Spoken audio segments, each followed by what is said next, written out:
Rainbow Push hosted a virtual town hall calling for justice for Jelani Day. The 25-year-old graduate student had been living in Bloomington, Illinois, where he had aspired to be a doctor. On August 26, his abandoned car was found in Peru, Illinois, about an hour north of Bloomington. His body was later found in the Illinois River. Day's mother, Carmen Bolden Day, said she has retained noted civil rights attorney Ben Crump to represent the family as they continue to search for answers. The event was live streamed on Facebook and YouTube and watched by more than 10,000 viewers. The participants expressed their commitment to the justice and outlined how they plan to raise the profile and awareness of the investigation. It really upsets me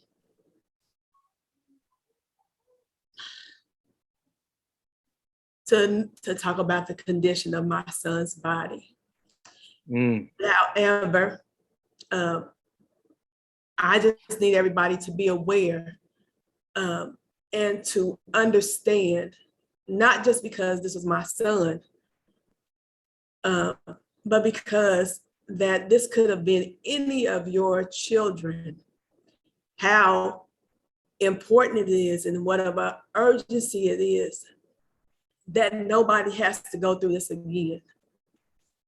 So as you all know, on Monday, August the 23rd, that was my last time speaking to my son.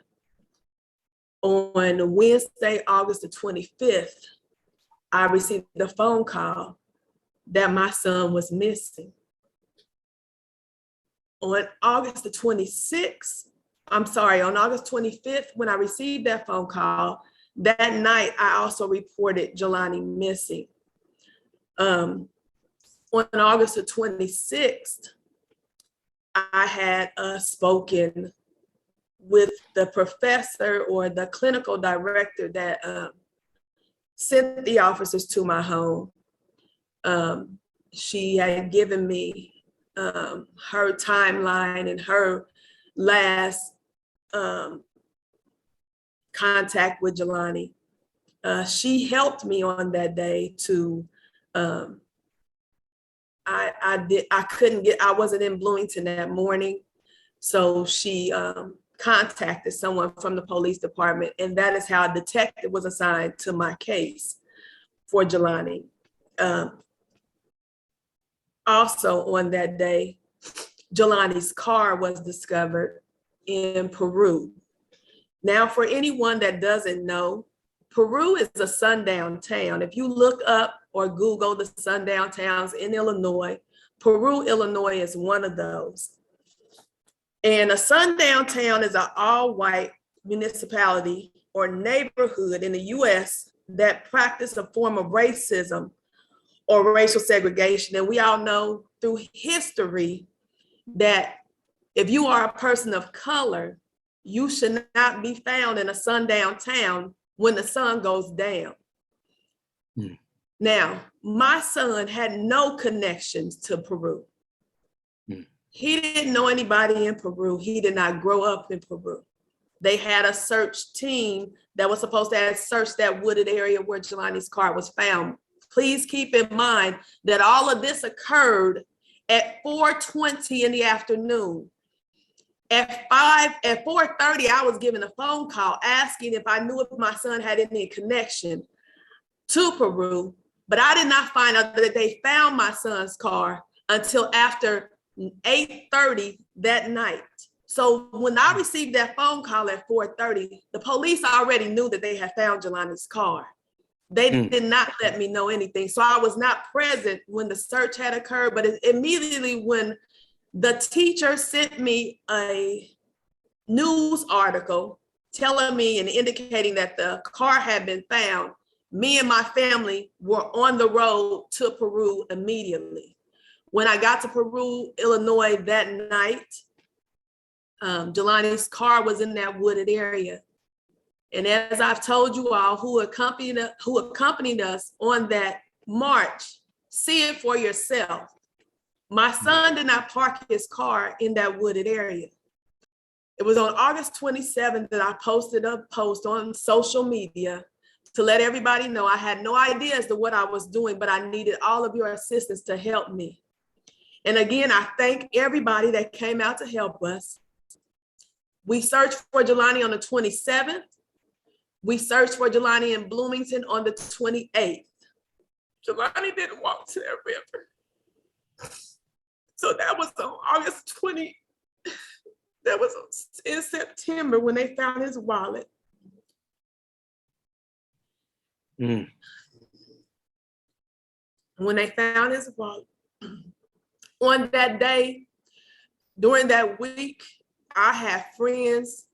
I had people in social media that I did not know that were calling search companies to help assist us to find Jelani, because I did not know where my son was. Illinois Search and Rescue was one of those search teams that we contacted, and they contacted Peru Police Department.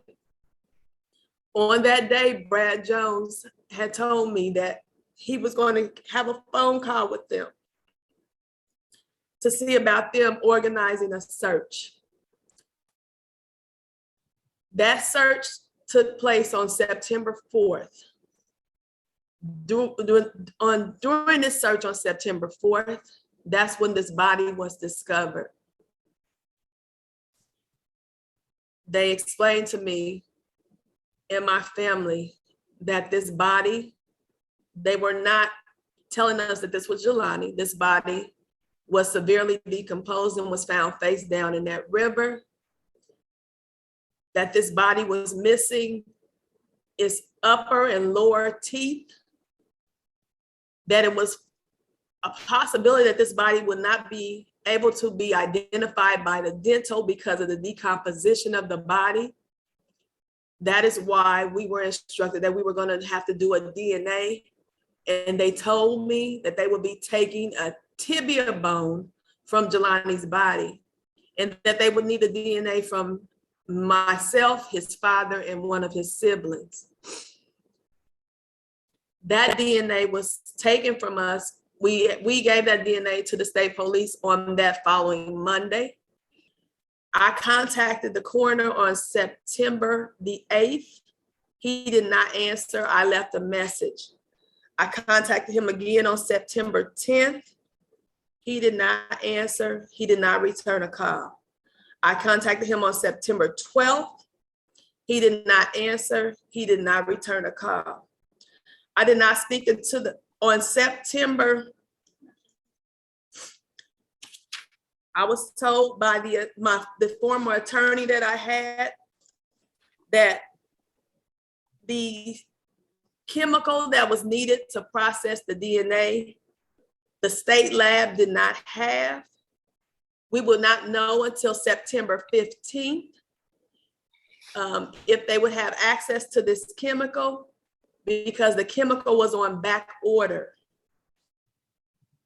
So on September 16th, when I contacted the coroner again, and on this day is the day that I spoke to him, and I asked him why I hadn't heard from him, why hadn't I received a phone call back, and had he, in fact, received my messages about the dental records, and had he retrieved them. His response to me was, he was sorry that he hadn't gotten back to me. His phone had been giving him trouble.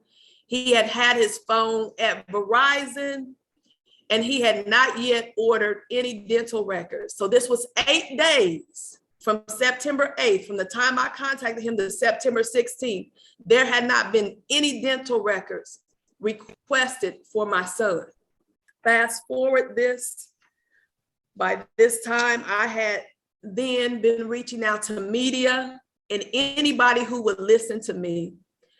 At this time, during this time, I watched the news and I seen that Gabby Petito was missing.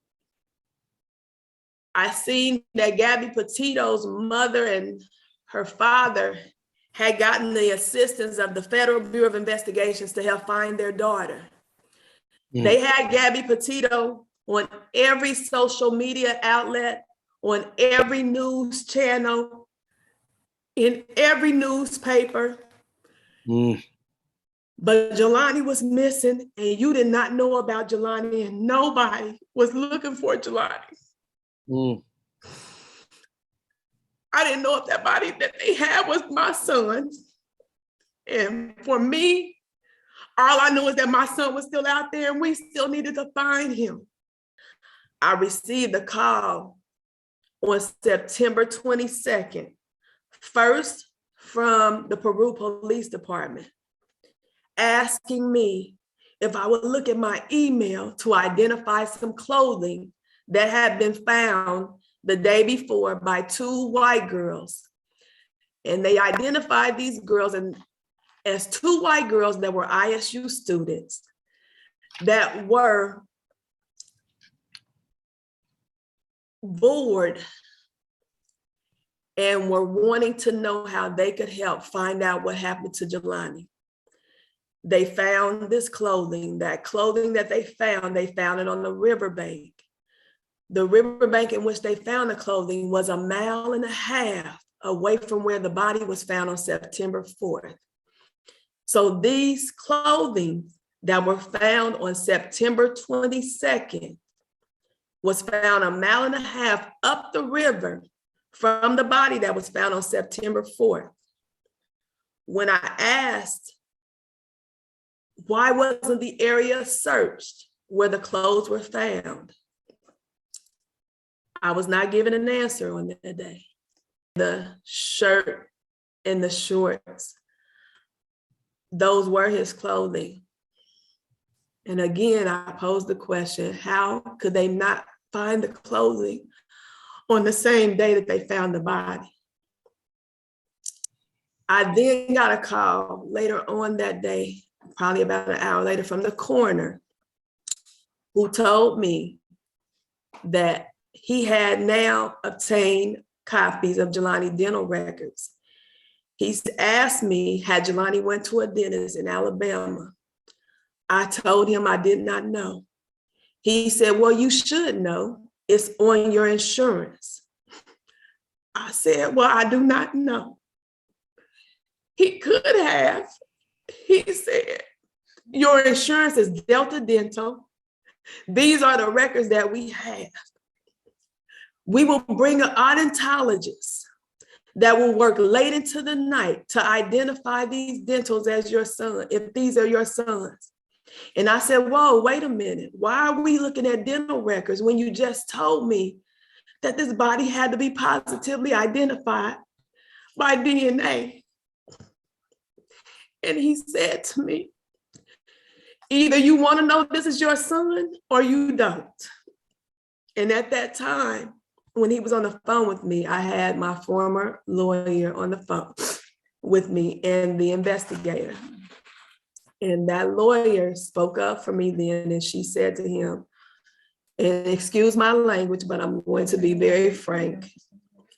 She said, who in the F do you think you're talking to like that? This lady has lost her son. He still was screaming in the phone. He thought he was still talking to me. They read the preliminary autopsy findings to us, and they identified this body as my son by the dental records, but they also identified this as my son by DNA. At that time, I'm confused because they didn't have the chemical. And if they did obtain the chemical, it was supposed to take a month or more for them to get all the findings back, because this had to be going under some kind of it had to go through some kind of process. And that process was supposed to take a month. And, but they knew within 24 hours by the DNA that this was my son. And I asked him about the FBI involvement, because he said to me that the FBI was involved and he had been in contact with them. I asked him who was his point of contact. He then retracted his statement and said he had not spoken to anyone in the FBI, that it was the department, the police department that had dealt with the FBI. When I asked him for the point of contact with the police department, he did not know who that was. So I have been giving so much misinformation. I've been given the wrong information. I've been given the runaround. Everything sounds like a cover up. And I need answers. The next paragraph, please listen, and it says, unfortunately, there is no specific positive test and autopsy for drowning. Drowning is considered a diagnosis of a conclusion with supporting investigation circumstances when a person is found deceased in a body of water. I do not know if my son drowned. Because my son was in a body of water, that is why they're saying that his cause of death was drowning. Yeah. Jelani's lungs were not in a suitable way to be even examined to indicate that there was water in him that he drowned. I don't know what happened to my son. I do know this. He did not do it to himself. He did not commit suicide. Somebody did this to my son. Somebody knows something, and somebody is listening to me tonight, and I need you to know that we are coming for you because somebody needs to say something. Jelani did not kill himself. Jelani did not do this to himself. I just want you all to remember that this could have been your son. It could have been your nephew, your brother, your cousin, your grandson. And treat him as such, because we are not exempt. I never thought I would be sitting in this seat. I never thought this would be happening to me. I never thought that I would be having to go through this. But here I am. God chose us for this season for some reason. I don't understand it. But I do know this, it will not be in vain. Jelani's life will not be in vain. I will be his voice, and I will speak for him. I will stand for him, and I will make sure that if anything I can do, I will make sure this doesn't happen to anybody else, that nobody has to go through this. I will do my best to help whoever I need to help, to change whatever needs to be changed. And I thank you all for standing with us, for standing with my family. I appreciate you. I appreciate Reverend Jackson and his team.